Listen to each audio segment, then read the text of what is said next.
savoir gérer parcours et carrière. Il est peu de domaines où les intérêts de l'entreprise et ceux du collaborateur sont aussi convergents qu'en matière de gestion des carrières.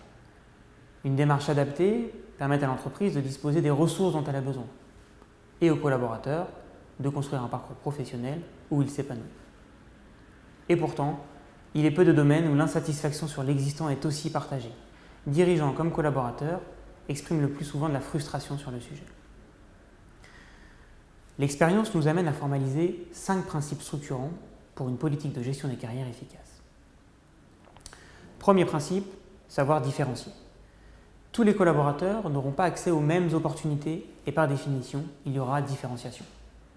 L'enjeu pour l'entreprise est donc d'expliciter ces critères et de les partager.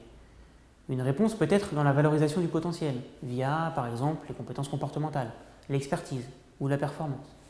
Par exemple, Unilever a mis en place un dispositif de gestion des carrières très efficace dès les années 90, grâce à des critères de détection et de validation des potentiels très clairs, partagés et appliqués dans tout le groupe de manière homogène. Second principe, sortir du cadre. En matière de parcours dans l'entreprise, certaines frontières méritent d'être revues et en premier lieu sur les modalités d'évolution. En effet, le modèle dominant, avec un parcours vertical réalisé dans un même métier, est loin d'être le seul possible. Par exemple, Danone a beaucoup travaillé à développer les parcours entre les fonctions pour certaines populations à partir d'une évaluation des savoir-être.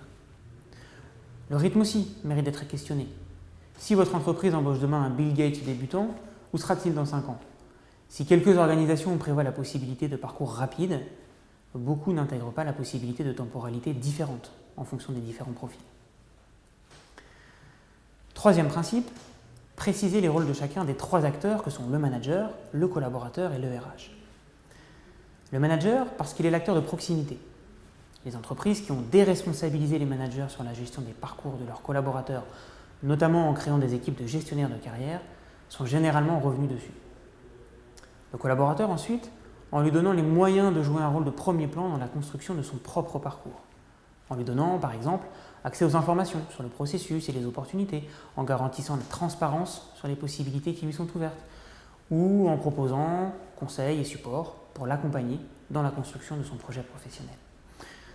Enfin, le praticien RH, à la fois animateur du processus, garant de sa qualité et facilitateur dans les mises en relation. Quatrième principe, proposer des outils adaptés. Bien entendu, ce ne sont pas les outils qui font la qualité de la pratique, mais ils contribuent à la facilité. Les outils sont connus pour les entretiens de carrière, les plans de succession, les people review, la gestion des carrières, mais sont-ils systématiquement de bonne qualité? Enfin, 5e et dernier principe, construire la démarche avec les collaborateurs. La mise en place d'une démarche structurée et efficace de gestion des carrières doit avant tout correspondre à la vraie vie de l'entreprise. En associant des opérationnels dans la phase de construction, vous assurez la pertinence du dispositif grâce aux éléments de contenu qu'ils apporteront, et cela facilitera l'appropriation de la démarche lors de la phase de déploiement.